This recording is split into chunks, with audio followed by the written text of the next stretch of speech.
For all things outdoors, listen to the father of two, the Jesus-loving TV show hosting hairy, true-blood American redneck, Ben Cole. And listen to the outdoor filming, chef cooking, chocolate milk drinking, John Weissmuller. And we are Rooted Podcast. Hey everybody, thanks for tuning in to another week of Rooted Podcast. I really appreciate it. On this episode, we're going to talk about deer hunting in the rain, and we're going to discuss buck fever and what that means and how to cope with it. I wouldn't say prevent it because there's really nothing you can do, but we're going to dive into that. But as always, first thing is first, Ben's got an amazing verse for us, and so, Ben, I'm going to let you share it. Oh yeah, I got a good verse for us. It is Romans 5, and it reads, "Therefore, since we have been made right in God's sight by faith, we have peace with God because of what Jesus Christ our Lord has done for us. Because of our faith, Christ has brought us into this place of undeserved privilege where we now stand, and we confidently and joyfully look forward to sharing God's glory." So amen to that. I can't wait until the day that I get to stand and worship God every single day, all day. And that's all that I do. Yeah. You know, man, that's going to be one heck of a day. And I am so thankful for Jesus dying on the cross for our sins because, dude, I don't deserve that at all, but I am very thankful for the fact that he did that for us because he was the ultimate atonement for all of our sins. So I'm thankful for that, man. And, you know, we just talked about a hurricane and how it affected my deer hunt, which it didn't really affect mine at all. We still saw some really nice bucks. In fact, 2 shooters. If y'all didn't listen to the last episode, you should hop on to the last episode that just dropped. We dove into all that. But John, I gotta know, man, what was your experience hunting in the rain yesterday? Because I know that in that particular field, you have had a ton of deer daylighting every single afternoon around 4:15. So tell us what happened. What was your experience while hunting in the rain yesterday? Yeah, so, you know, here's the deal. Like every other good deer hunter, I had my camera out there and I had them coming in and everything was great. And then, of course, when you go to hunt and here comes 4 o'clock and 4:30, 5, when they've normally been coming in, and there's no deer to be seen. And I'm thinking, well, this is a real bummer. I'm like, did I bump them coming in? With, you know, did they see me? Like, what's going on? And, you know, yes, it was raining, but I thought, these deer shouldn't care too much about this. And well, buddy, they did. I saw one spike, and for those of y'all that have been listening, poor little K-Dog did not go with me.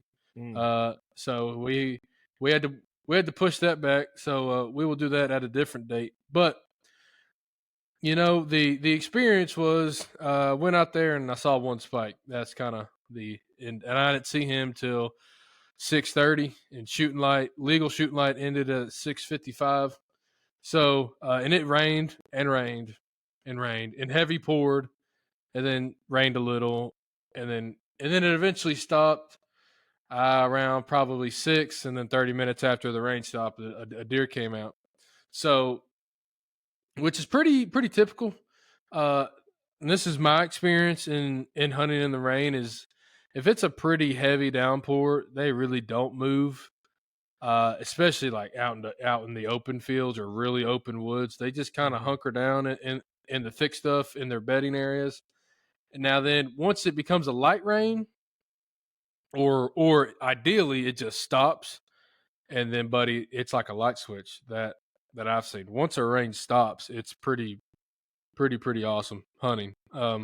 But obviously this rain, and I'm sure the pressure change, it just affected them, and it made them not want to come out because the day before on Saturday, I had deer in there at 4:30 and 5, but it stopped raining at 1 or 2 in the afternoon.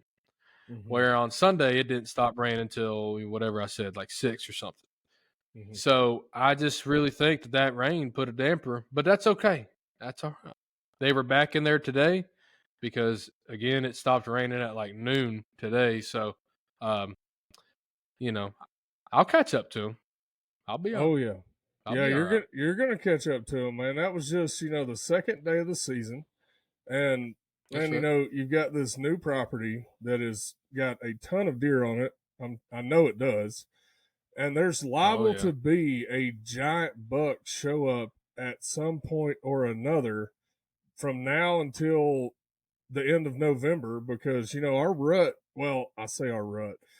Our rut in Middle Tennessee comes in around Mm-hmm. uh, Halloween to from Halloween to muzzleloader is really our where it's really starting to kick off solid. Mm-hmm. Excuse me, and then after about the end of November, it starts falling off pretty quick, dude. Which is Yeah. crazy because in last week I started seeing the first scrapes of the year on the ridge tops at the ranch down in Sinking Creek in Linden, and man, Mm-hmm. they have never been this early, and I wonder if that has something to do with it being a wetter year. I don't know. I'm not a deer Mm-hmm. biologist by any means, but you know, I just wonder these things, and I wonder what the rut is actually going to be like this year because our acorn crop is not good. It is nowhere near. Which is crazy. Yeah, it is, man. It has to be to do with the drought. That's the only thing I can think of is it has to be the drought. Because dude, there was no reason we should have seen those bucks the other day the way that we did, and how they fed from, you know, 5:45 until pitch black.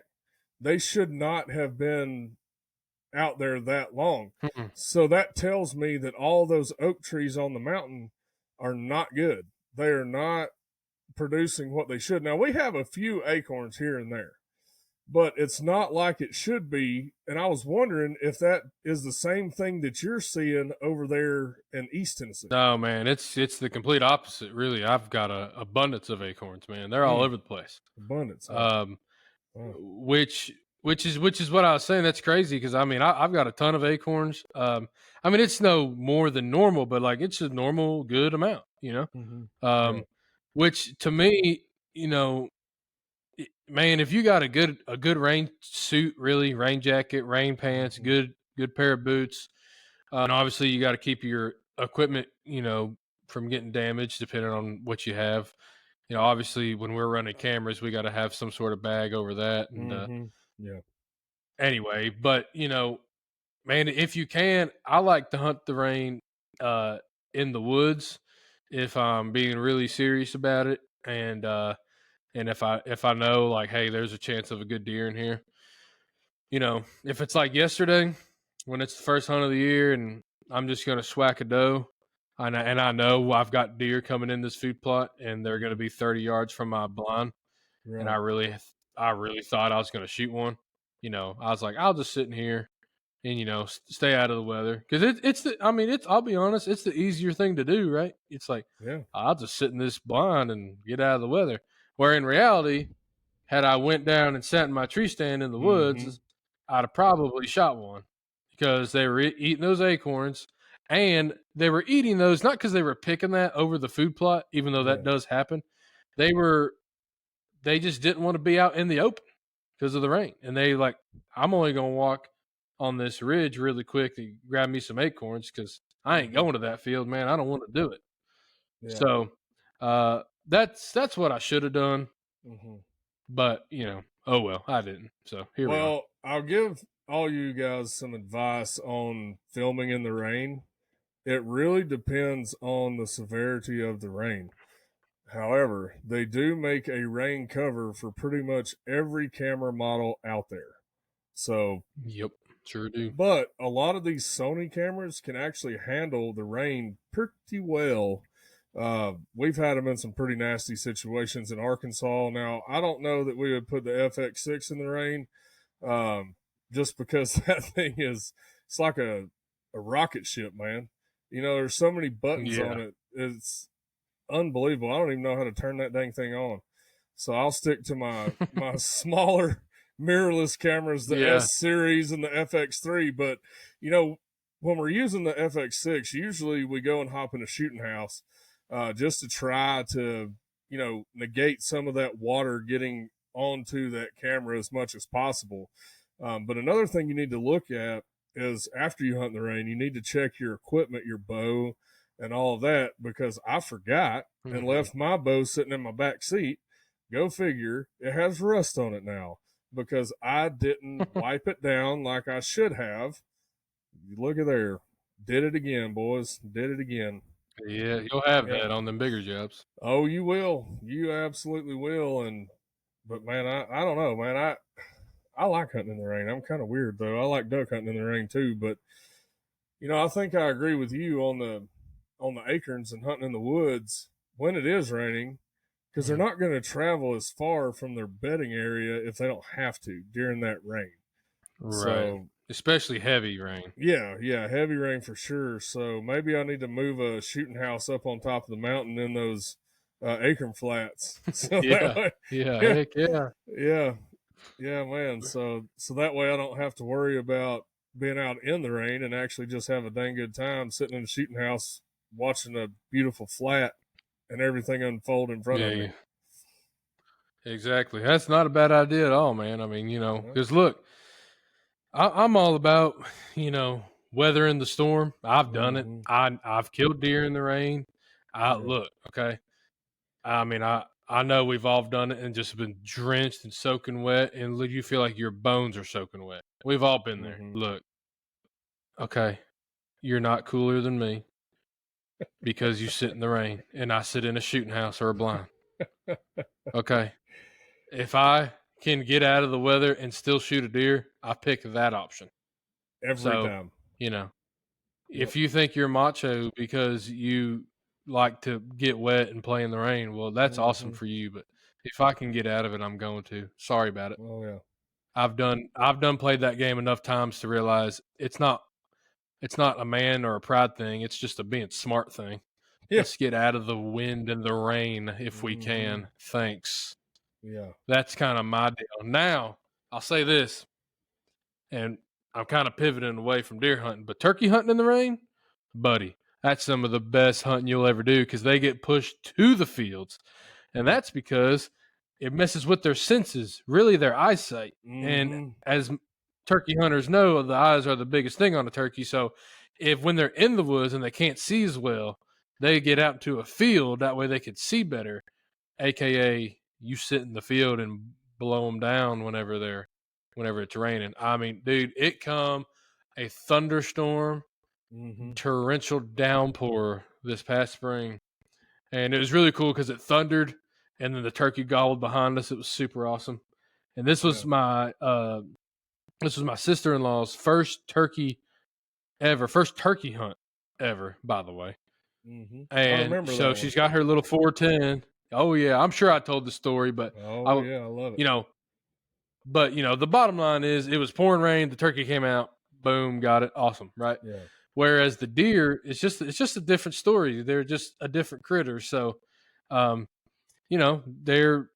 they're more prone to stay where they are, kind of close to their bedroom, only get out to get what they need, and then that's it. But like I said, when it stops raining, dude, oh my gosh, be there. It can you be better be there. Yeah. Yep. Because that's the one. Like if you can see in the forecast, like, hey, it's gonna rain, but at 2:00 it's gonna stop. Slip on in there, and now that's the other thing about the rain. It's way easier to slip on in there because all the leaves are damp and don't make a bunch of racket. You can seriously sneak on in there. Plus, if you're walking in while it's raining, you got the noise of the rain going on. You could really sneak in somewhere, and then once it stops raining, oh buddy, put your head on a swivel, boys. It's fixing to get real quick. Well, another thing about the rain too is it washes away your scent. So if it's raining while you're walking in, it's going to be washing your scent away. So you're not really leaving as much of a trail behind you. But you were just talking about the turkeys, and dude, that was, I don't know if I talked about this on the last episode or not, but I sat there and watched this bird. I ended up calling him Bunyan I may have talked Oh, yeah. about it, but dude, these Yeah, I turkeys think were so. soaking wet, every one of them. So we rewatched the footage today. Oh my Mhm. gosh, they look like little wet rags out there. Just it was Mhm. hilarious to sit there and look at all these turkeys soaking wet. I was like, man, that has to suck to be an old wet feathered critter out in the rain. But I will say, aside from that, the rain has greatly helped the food plots explode this year. Oh, God. Yeah, Oh yeah, yeah. man, dude, my food plots look better this year than they have in a long time. And we had a lot Mhm. of trouble with the soybeans over the summer and the drought, but that's okay, because we've made up for it now with the explosion of these food plots that we have today. And we even got a shower today, a light shower. Or Oh, no, yeah. yesterday. Today was dry. I actually finished planting today. So Oh, we, nice. yeah, man, I was actually kind of surprised. I thought it was going to be too wet to plant anything, but it was not. And hey, we got her knocked out. The old drill from PH Outdoors, man, that thing has been on Life fire. changer. Oh yeah, I think I've planted 50 acres this year with it. Wow. Pert Wow. near How it. about Real that? close. Real close. Yeah, right. Yeah. Putting in the work, man. It's what Oh you got to yeah. do. And Mm. then, of course, that rain, buddy. Yeah, my food plot is just booming now. I mean, it was doing good, but after this rain, oh my gosh, dude, Hmm. it's just booming. So, man, it really does help, and it's it's doing awesome, and we're gonna see the fruits of that labor this year. I Oh, we already know are. that. Oh, we are. Because That's for certain. this is year 3 at the ranch, and I Yeah, am one of the that's only usually when it people. turns around. I'm one of the only ones that's killed a buck on that farm in a 3-year time. And it was a 6-year-old, Yeah. big old chocolate horned 8 point that was stressed by the rut and everything, and ended up his antlers fell off when I shot him. His head hit the ground and boop, they fell right off. I walked up to that deer and looked at it, and I was like, wait a second. I didn't shoot no doe. Ain't no way. And then I saw the 2 holes on top of his head. Pink. I was like, Oh well, no. yeah. So we had to go back and look at the footage to make sure, and we found both of them. They were just laying right there side by side. But that was one of the situations where the food plots did not do so well because it was drought that year too. But it was reversed. So Oh, the okay. the corn did good because we had rain all through the summer, and the beans did good, but flipped to the fall, and it was a very dry fall. So our food plots didn't do worth a snot out there. It was terrible. And we didn't have this awesome grain drill Yeah. either, to really help the process Yeah. along. And, we were just getting started out Oh. there, but Hmm. man, we've got a lot of mature deer now that have had the chance to grow for 3 years that may have been 4 and 5 already, back three Right. years ago. So we've Yeah. got the Exactly. mature bucks on that farm. So I think this year and next year are going to be the 2 biggest points for that farm to start seeing giants harvested every year. What I mean by giant for everybody that's listening, I'm talking about a mature deer, you know, 5, 6, 7, and up. That's what I call a giant. I want to see them big old bodies, a big old pot belly, a swayed back, a big old brisket. If you look at their necks when they're in the rut, it looks like an old linebacker's neck, or old defensive lineman, just swole up neck. Sometimes, remember that one I killed in Missouri? Dude, that thing's neck was Oh yeah. wider than its head. So, Yeah. Big old rascal. big old rascal, man. So, John, what is your plan for the rest of this week and this weekend to get back in the woods? What's your game plan going forward? Are you going to try to sling an arrow one afternoon, or are you going to get in the woods this weekend? What are your thoughts? Man, I'd love to have time to go one afternoon. I don't get off work till 4:30. I work them good old banker hours now. I'm a banker full time, but at the moment anyway. Hopefully that comes to. Hopefully our dreams come to fruition. But anyway, so I'm trying to really trying to go this weekend. more so because whenever I get off work, it's kind of too late. The deer are already in there and all that kind of jazz. So really what I'm trying to do is go this weekend. I believe what I'm going to do is hopefully come and see you at the ranch this weekend. We're going to try and make that Ooh, happen, let's which is do it. going to be fantastic. Let's do it. We're going to get up there, film a little, hopefully shoot a couple good bucks if all goes well, but That'd it's be all great. going to go well anyway just cuz we're out there together hanging Yeah. out in God's creation. So, Yeah. all is well anyway. But yeah, man, that's kind of where I'm at really for the whole season. I don't really the only thing I see myself doing is hunting one morning, like early morning, because I gotta be at work at 8. Mm-hmm. So I mean, maybe if I can swack one at 6:30, 7 o'clock. But as far as the evenings go, they're pretty much shot. Other than walking in there and just Yeah. getting lucky, not bumping anything. Mm-hmm. Well, So I'm looking forward to you coming down. I'm looking forward to getting in the tree with you again. It's been a long time coming. But I'll tell you what I am going to do this week is I am moving some of the cell cams around on top of the mountain. Since I saw those scrapes, I'm going to do a little adjustment and go to my rut spots that I know always have scrapes, rubs, all that stuff. They always got them.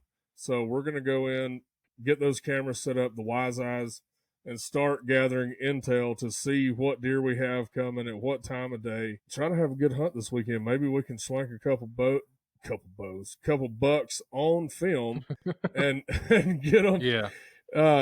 Some good ones, man, because I would love nothing more than for us to film each other killing some good deer, man. That would be absolutely awesome. Oh, dude. It'd be great. It'd be great. And man, this whole hunting in the rain thing, kind of like the reason I wanted to really talk about it was Yeah. I mean, obviously I just did it, but man, it kind of looks like, and I don't know if it's real or not. I mean, I don't know. I'm not a meteorologist, but it kind of looks like another storm's coming right through where this one did. So we might be in for another dose of rainage. Yeah. So I kind of thought it'd be real good to talk about it and give people some tips and tricks. And I will say this as well. I know we're not into gun season, but I think we should mention it. If you are gun hunting in the rain, most people carry their rifles, with the barrel up on their shoulder, which is, I mean, how you should do it. Yeah. But man, you need to cover up that barrel with something, especially muzzle loaders. Yes. Because buddy, if that crap gets wet, it's over. It ain't gonna fire off. Nope. And you're gonna be in the woods on a light drizzle, and the biggest buck of your life's gonna come out, and you're gonna go click, and it ain't gonna go off because it's wet. Every time. Yep. You got to protect that muzzle loader, buddy. Got to. Exactly. That powder. Yep. You've got to put something over, a piece of latex, a cloth, something over the barrel, dude. Something. Yeah. Got to. Otherwise, and I tell you what I've done. I've seen a lot of people do, and I've done it. Is if you get a shotgun shell that's been shot, that slips right over the barrel. Oh, nice. Done. That's perfect. Done. Easy. I mean, every redneck's got one of them laying around somewhere. Yeah, every redneck in my neck of the woods has an empty shotgun shell laying around somewhere that you could slide over the barrel of your muzzleloader. Exactly. But dude, I'm telling you, I'm glad that I got these plots planted today. But I'm gonna throw this out there real quick and let people know something. So don't be afraid to wait to plant your food plots.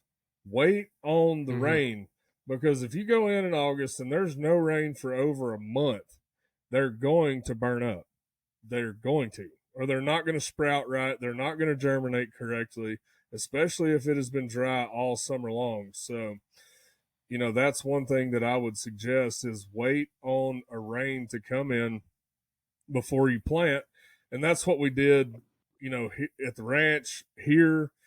Here we got caught because we couldn't plant before.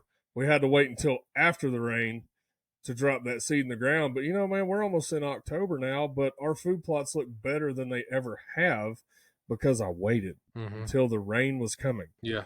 And I mean, I purposely did that, and I'm sitting there kicking myself before it started thinking, well, am I making the right move? Here comes deer season. yeah, here comes deer season, and I'm not even planted yet completely.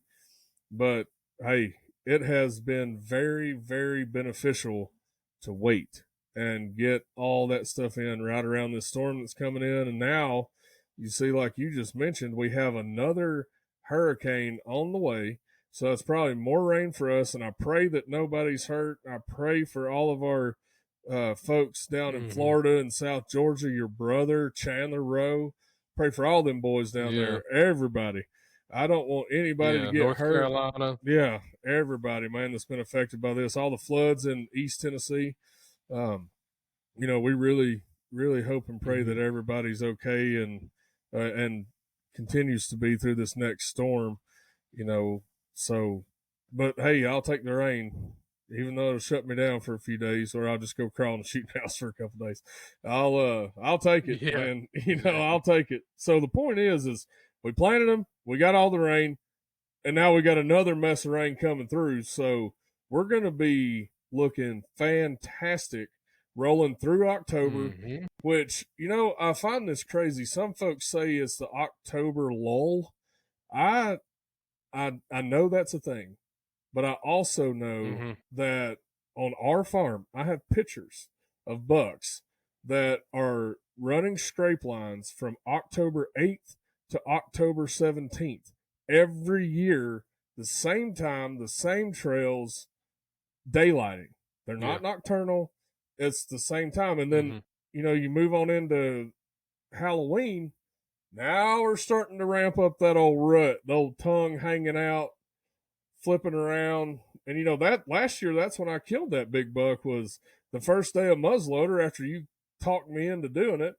But the crazy thing is I could have killed a buck 2 days prior or at the end of October with a bow. But Mm-hmm.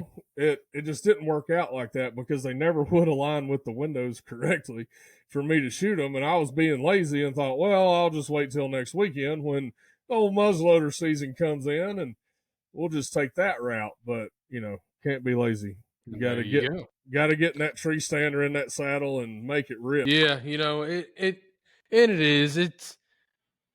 This is one of the kind of the things that people kind of sort of dog about the rut sometimes is they're like, man, like I love the time of year because obviously it's the rut, but then here comes the orange army as they like to call them, which I do kind of get in one aspect, but the other aspect, it's like, man, people are just deer hunting.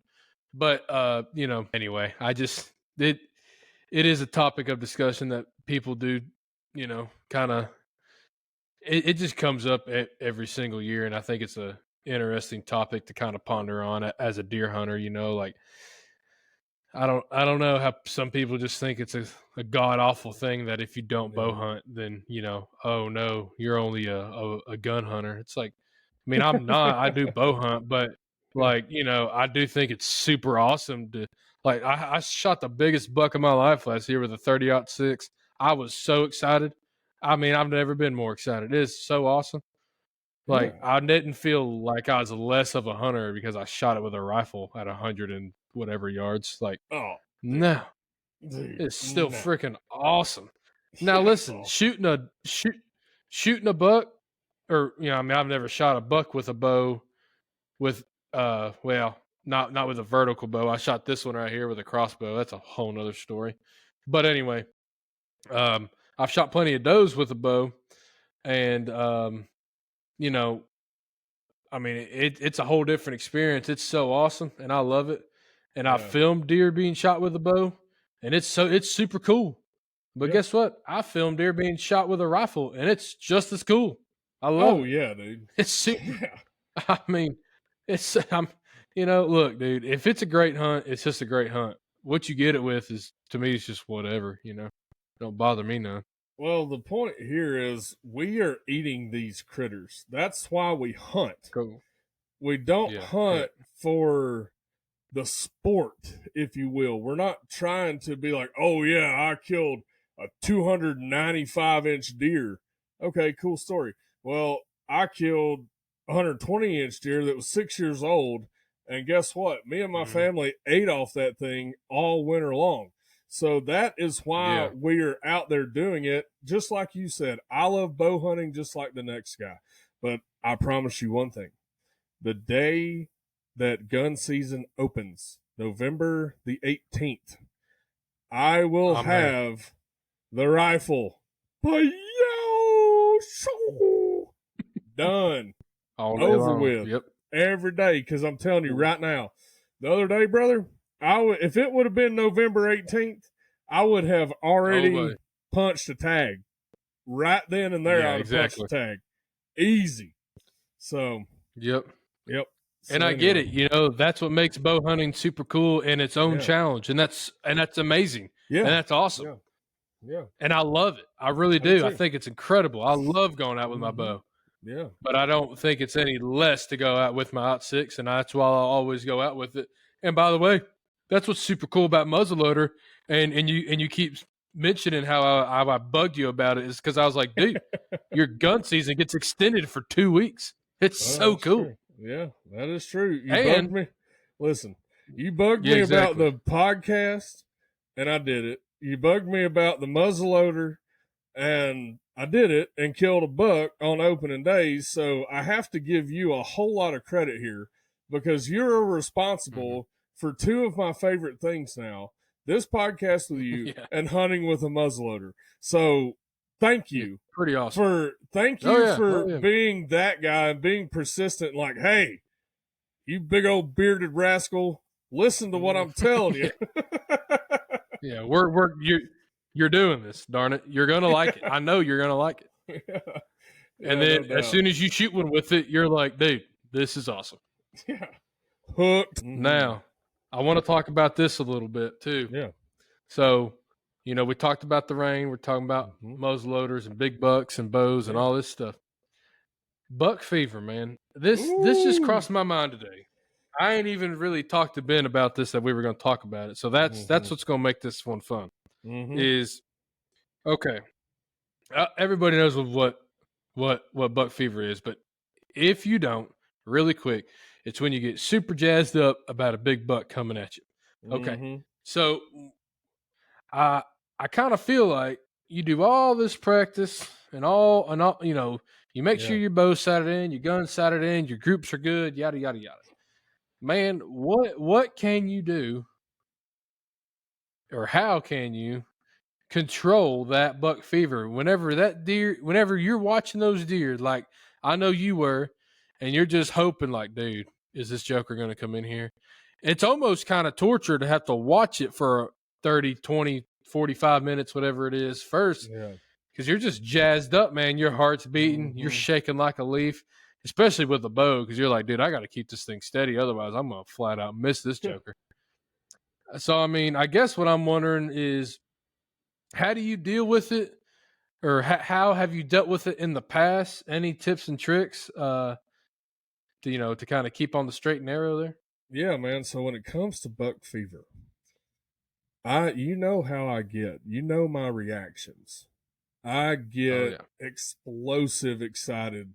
In fact, I'll be frank with you guys. I pull a muscle every single time in my back from fist pumping.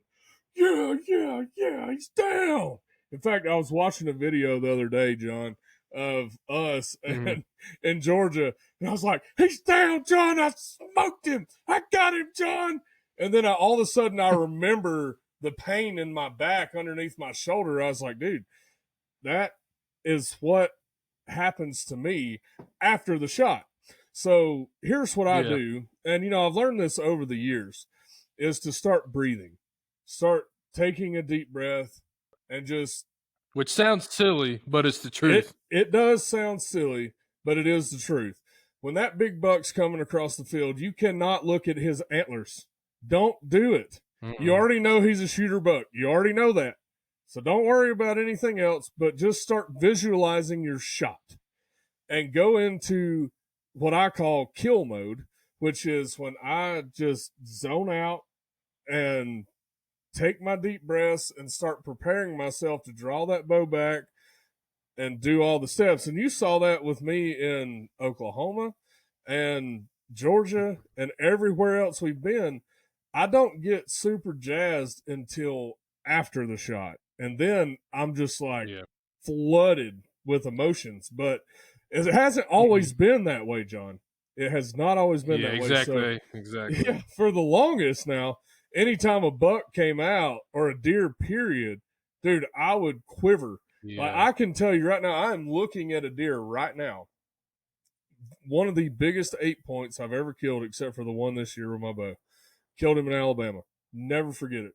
I was sitting on this bench on the side of a mountain in a shooting house, an old school shooting house, the ones you make out of wood. The old school one. I loved it. It was my favorite spot to go. And it was Beam Road. That's where I was sitting. And dude, I went and I thought on my way, because there's a food plot above it too. I thought, man, I need to sit here in this food plot. And then I thought, no, I need to go on down to the next bench and sit in that shooting house. And if I see something behind me, I mean, it's got a window in the back. I can swirl around and shoot it. But I was sitting there and a doe come up. She was trotting. And at the time, I had only killed one buck when I was 6. Okay. Fast forward to when I was 19 or 18, 17 going on 18. Right. So I've only killed one buck at this point. And, I've killed a few does, but dude, I saw this doe and I'm sitting there kicking myself thinking, why in the world did I not shoot that doe? Why did I not shoot that doe? I'm stupid, but something told me, hey, I don't think you want to drag this doe up the side of that mountain. That doesn't seem like a whole lot of fun. So, I mean, if it ain't got a rack on it, I don't think I'm going to drag her out of here. If I'm going to shoot a doe, I'll go in the valley and hunt down there. Yeah. And buddy, it wasn't 5-10 minutes later. All I see is rack emerging from the other side of the ridge. And I begin to shake so bad, the whole blind is shaking. And I'm like, oh my gosh, dude, like, what am I doing? I've got to pull this together.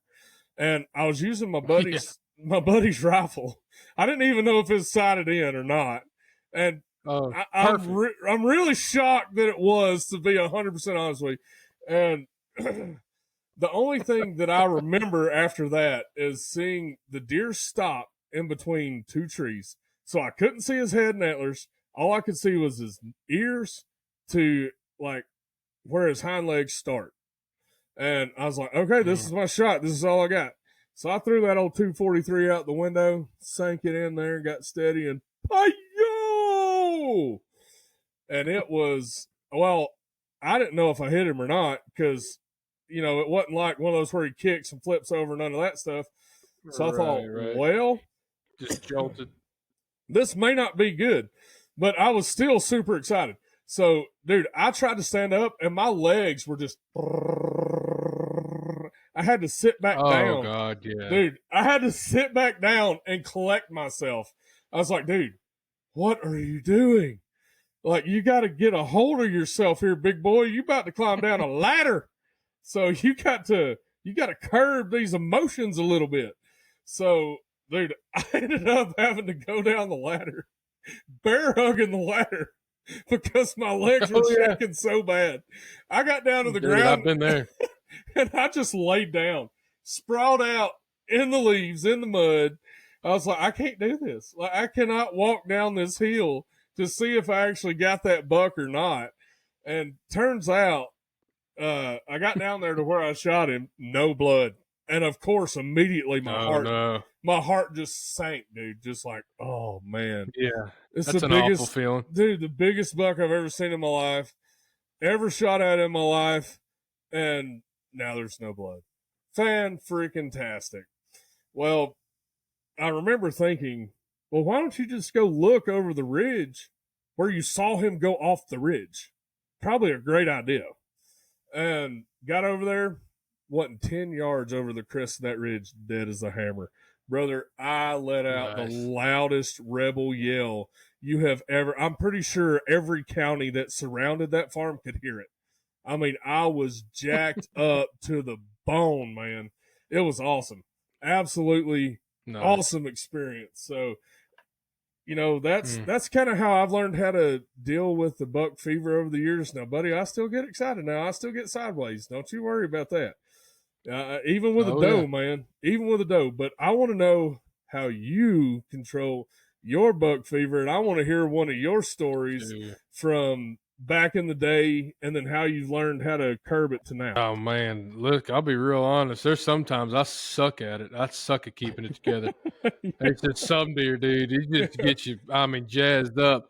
But in all reality, dude, you just I don't want to say you get desensitized, because you really don't, but you just learn how to flip the switch to, like, exactly what you said, kill mode. Mm-hmm. It's like, okay, because look, I've missed so many deer, dude.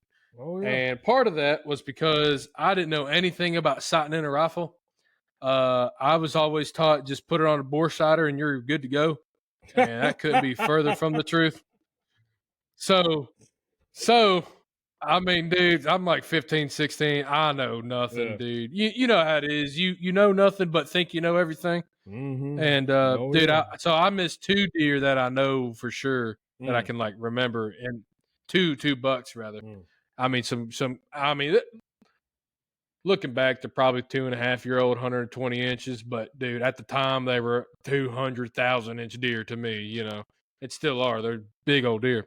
So anyway, I just remember every time just shaking, and then I'd miss. And, come to find out it's because I didn't know how to sight in a rifle. But, it's like, oh my gosh, dude, I got to get my crap together, man. I really got to do this. And I got to quit shaking. Because I'd literally I would put the gun up and I couldn't be steady. I would just do this. It just, oh God, boom. And then I'd miss. I just plumb miss. And absolutely miss. So so finally, when I shot my first deer, I was more so just mad at myself, like, dude, you're not missing. You are not missing a deer. It ain't happening. Yeah. So, dude, and how I shot my first deer was just hilarious. It shouldn't have never even happened. I'm hunting like a couple ridges over, and I don't see anything. So I'm walking back with a buddy of mine from work, and right before we walk down this ridge into this field, there's 4 deer standing in it. I don't know why they were there. There wasn't nothing there at the time. It was just grass. And this was before I knew about food plots, and I planted those there and all this jazz. And I finally was like, I'm shooting one of these deer, man. I'm so mad. I'm mad at these deer, dude. I'm fired up. So I get right on a tree, and I anchor down, and I got a 30-30, a Marlin 30-30 lever action. Mm-hmm. And dude, this deer had to be like 250 yards away, looking back at it. And I'm shooting it with iron sights, Oh my I got no business doing what I'm doing. And I boom, miss. Oh my God, dude. I'm about to have a tantrum right here in the middle of this woods. Dude, they start running towards me. And I'm like, oh my gosh. So I'm like, shoot, shoot, boom. Dude, I miss again. Oh my God. And I'm like, all right, I know I've got 1 bullet left in this thing. And you think I brought more with me? No. So I'm like, this is all I got. And I finally pulled it together, because at this point I'm shaking. This is crazy. Oh my God. Dude, this deer's on the run, running right at me. And I'm sure it's by the grace of God, but I shoot it out. I shoot it right here. It's running at me, and I shoot it right here. Looking back, I should have never done that, but what are you gonna do? It is what it is. You got it. And but I got it, and it was a little old button buck. I shot me my old button buck during rifle season. Yeah. It was awesome. And so ever since then, and obviously I've learned how to sight things in the past 8-10 years, whatever it's been. Mm-hmm. So anyway, it was more so like, okay, you've been down this road of not knowing what you're doing and getting, not knowing how to control your emotions, but you're better now. So control it, breathe. And my biggest thing is I pick a spot. So I used to aim at a deer. Well, dude, if you're aiming at, feet wide of a deer and feet tall of a deer, you're going to miss by feet wide and feet tall. Yeah. Versus if I pick a tuft of hair, or just a little piece that I'm aiming right behind that shoulder. I literally, dude, I pick a piece of hair, and I'm like, I'm gonna. And then if you're off, you're not off, but half an inch at the most, an Yeah. inch. Nothing crazy.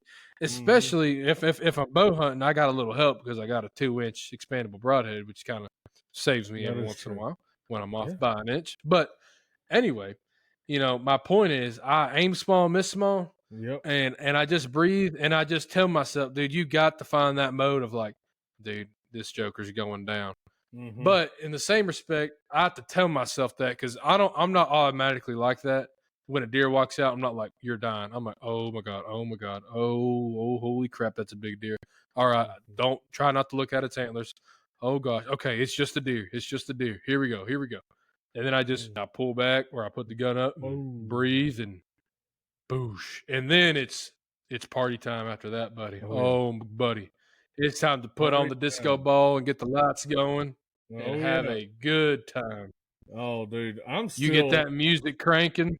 Yeah, yeah. I'm still sitting here, just imagining shooting 250 yards with a 30-30 with iron sights. I wish I Oh, could it was have not a been good there. idea. I wish I could have been Dude. there for that. It was not a good idea. And the Hey. buddy I had with me, he didn't know no better either. Yeah, but hey, you know what? Yeah. You still went home with the deer, and you did. finally pulled it together. You figured out how to control your breathing. You figured out how to make it happen. So you did it. You did it, man. That's what it's all about, dude. I also learned how to not bump a deer on that same day. Oh, nice. Not bumping a deer on the same day. Yeah, buddy. Yeah. Look, if you shoot a deer, you need to give it time. And again, speaking of rain, tracking a deer in the rain, you need to. There's a couple tricks there too. Yeah. But so I've learned that when you find blood, you need to mark it. Yep. Because you get turned around really, really quick. And I also learned that same day, which this is common knowledge now, but back then I had no idea about anything. And I learned that as soon as you shoot a deer, you don't go looking after it 0.5 seconds later. You have to give it some time. Because I chased that deer for 4 hours bumping it, and I didn't know any better. Yep. And I ended up finding it about 20 yards from where I shot it. Oh, nice. So it just ran in a big old circle. After all that. You just bumped him around in a big old circle the whole time. Well, yep. I was late to work that day. I guarantee it. So I have to say, I broke the golden rule when I shot that buck in Arkansas a few weeks ago. I couldn't help myself. I watched that arrow punch that deer right behind that shoulder, and I knew that it was done. I picked up that arrow and looked at those fletching, and when white fletchings are this beautiful, shiny blood color, that right there tells you, okay, we just smashed that deer. So there was no questions about, hey, should I go track this deer? Well, the thing is, it was getting dark really fast. So I thought, you know what? I don't really care for tracking deer in the dark. So, I mean, I will, obviously, if I have to, but I would much rather get on them pretty quick if I can. So, I was just super jazzed because it was my first velvet deer. It was my first, or my biggest buck with a bow, first deer in Arkansas. Exactly. So I just kind of threw caution to the wind, and it could have been a major mistake, but it was not. He was laying 50 yards from where that arrow punched that lung, or both lungs, actually. Yeah, man. Well, and dude, situations are situational. I say that all the time. Yeah. And it's true because, look, like there was one deer I shot with a bow, and I mean I literally watched it fall like 10 yards after I shot it. I was like, oh, cool. All right, you're done. Done. So, I mean it's all just depending on what's going on. But when in doubt, back out. If you need to. Obviously, if it's early September and it's 90-something degrees, it's like, oh man. But again, there's times, man. If you knew that you gut shot that deer, you better back out. We are having a different conversation. So, but of course, you did not gut shot the deer. You had a you had a good shot on it, and you Yeah. know it went 50 yards, and it didn't even know what happened. So you got to love that. Well, dude, I'll say this: I shot a deer in Illinois several years back Mm-hmm. with a bow, and that dude would not give it up, and I hit him perfect, right behind the shoulder. It was a little high; it was still a lung shot, but still, it Them deer are wasn't. tough now. Dude, they are. That dude just we bumped him Mm-hmm. once, and I thought, how in the world did we just bump this Yeah. deer? Because we had given him 3 hours. And so at that point, we were like, okay, we'll just come back in the morning. Because, I mean, there was snow on the ground. So there was no sense in, Mm-hmm. browbeating the bushes trying to go get him at that time. So we came back the next morning, and yeah, he was gone, but still ended up recovering the deer and very thankful for that. But, dude, I couldn't believe it. I said, how in the world is that rascal so gosh dang tough to have both Dude. lungs deflated and still alive? That's how I felt. Dude, beyond me right there. Absolutely beyond me. But they're tough, man. They're tough. So, like you said, when in doubt, back out. That is one of the best sayings I think I've ever heard. I think it's always a good idea to back out unless you physically see them hit the dirt in the field.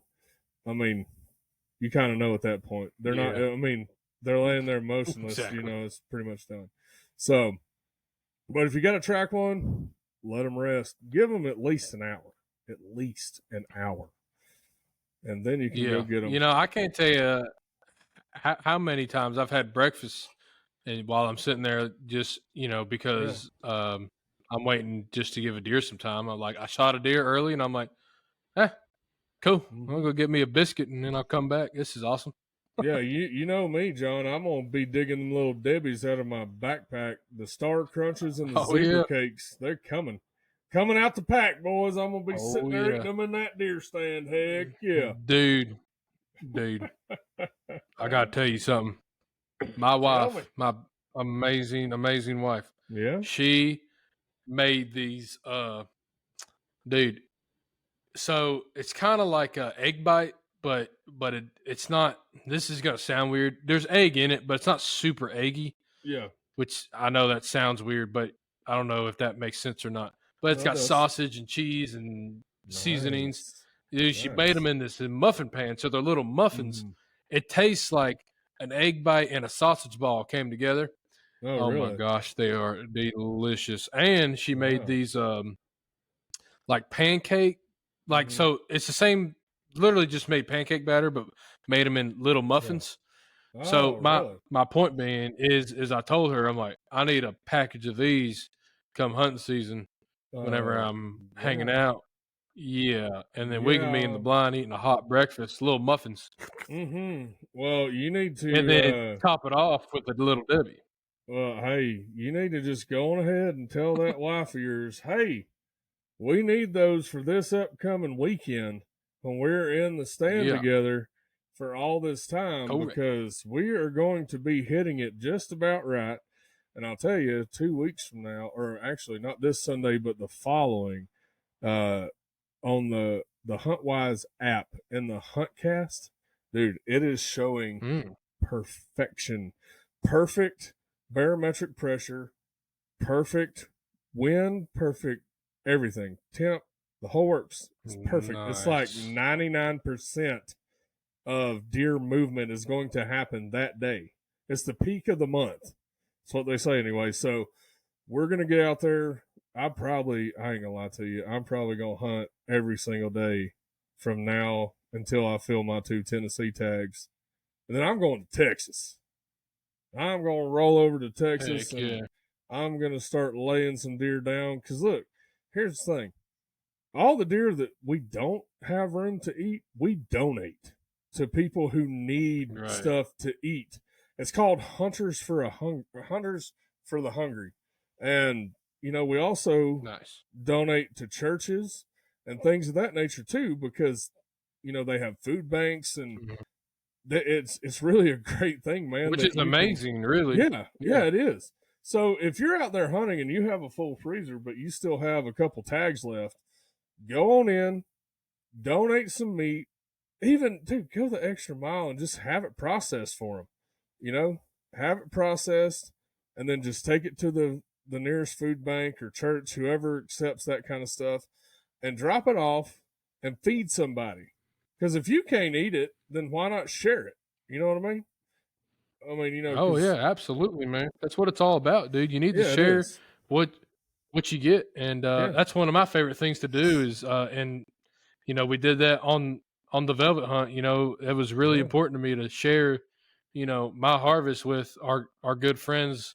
yep, You know, so it was, to me, it's one of the, it's really cool and it's really important because you get to relive the hunt too.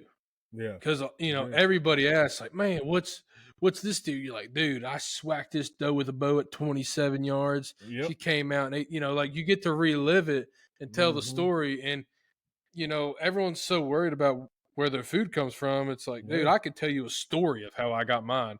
And the story's not, you know, I absolutely. got in the truck and went to the, and, you know, went to the Kroger, which is Mm-hmm. fine and dandy. But my story is, you know, God's creation and you know all this other stuff. So Mm-hmm. it's really really awesome to me. That's like just another little nugget, another Yeah, little thing, another reason why we do what we do. that's So it. That's why we um, do what we do. Go to God's grocery store, and hey, if we're blessed with a harvest, we share. We break bread with other exactly. brothers in deer camp or wherever, and donate it if you can, and feed people. Yep. At the end of the day, it's about camaraderie, sharing the gospel, and loving your neighbors and your brothers as yourself. Exactly. End of story. And Right there. if you don't shoot a deer, you It's got little okay. Debbie's to get you through. Buddy, it is okay. If you don't shoot a deer, that's all right. Just enjoy Yeah, hey, watching. I went out and seen one spot. It Yeah. happens. Look, dude, just go I've out. gone out and not seen anything. Yeah. Oh, yeah. I have too, a lot. There's been a lot of days. In fact, 2 years ago, I sat for 40 days straight and did not see a shooter buck. And Trust I me, saw some I deer. remember. I know you remember. I know you do because we were in the tree together a lot. And it was They're like, getting "Well, this sucks." dude, it was getting rather difficult at that point. But hey, this year we started off the deer season with a bang, big 8 point in Arkansas, Velvet, Mac Daddy. So let's keep rolling this season. So the goal is here to go ahead, tag out in Tennessee, get you filmed tagging out in Tennessee, and then your boy's going to Texas, and then I am checking out a deer, and I'm going to the waterfowl, and I am getting out of the Mhm. deer, and I'm gonna go bust some ducks in the Which, head. by the way, about the Yes, waterfowl, uh, yes, sir. I would be on the lookout. And this is just me talking now. I again, Yeah. Ben may have a different idea, but I think we may have a few more goose episodes than normal coming down the pipe Don't tempt this me fall, with a this good winter. time. Don't you dare tempt me You with a know, good time. Johnny Ray may have got a couple spots near his home territory. So who knows? Who knows what's going to happen? But either way, it's going to be exciting, and we're going to love every single second of it. I can promise you that. And Yeah. dude, speaking of rain and duck hunting, my God, we have a duck hunted in some rain, haven't we? Oh, My buddy. goodness, We have buddy. duck hunted in some of the hardest rain, floods. You remember all the wind in Oklahoma that we duck hunted in? Good Ooh, grief, man. That buddy. Good luck, audio, dude. that audio came back trash just because the wind was so hard. Even with a dead cat, dude. Even with the dead cat on the mic, it still came back. Bonk, no good at all. It was terrible. But with that, brother, I have absolutely. Well, I could probably talk for another 2 days, but I have said everything I want to say in this go around. You Oh got yeah. anything else? No, man. You know, I really don't. I just, you know, kind of really just want to reiterate that, you know, if you do enjoy this podcast and you enjoy us Mm-hmm. gabbing about the outdoors and everything else and life and everything, there is Yeah. a way to support this podcast. There's a couple ways actually. So one, there is a link in the description below where you can donate whatever you see fit. That's what really keeps us going here. And we have a merch store. You can get all sorts of sweet swag. We've got shirts, hats, hoodies, all sorts of things. Mhm. We got sweatpants. You know, fall's coming, man. You need that hoodie and sweatpant combo with the Rooted yeah. logo on it. I'm telling you right now. Sure do. So I would really appreciate y'all if y'all went and looked at all that. We're on every social media platform, anywhere that you listen to podcasts. I really appreciate y'all listening, however that is. And also, for those of y'all that don't know, or if you're watching the video version of this and you kind of see me and Ben off to the side talking, we are on TikTok Live. So that's kind of something that we're going to start diving into. So look out for more of those. Rooted Television and the Rooted podcast page going live on TikTok. I think we may deep dive into that world a little bit. We may kind of test the waters there. So Expand. I'm on live. So if you were on the TikTok Live while this podcast was being recorded, I sure do really, really appreciate it. And I think I'm going to keep on doing this more often than not. So I really do appreciate it. Yeah. So, but man, other than that, just that's all I've got. I hope you guys have a great deer season going forward, and of course, we'll be in with some more updates. Our next episode, I'm not going to spoil it, but it's going to be killer. You're going to want to tune in. That's all I'm going to say, and I'm going to leave it at that, Ben. Don't spoil it. Don't spoil the next episode. And with that, the redneck is out. See y'all.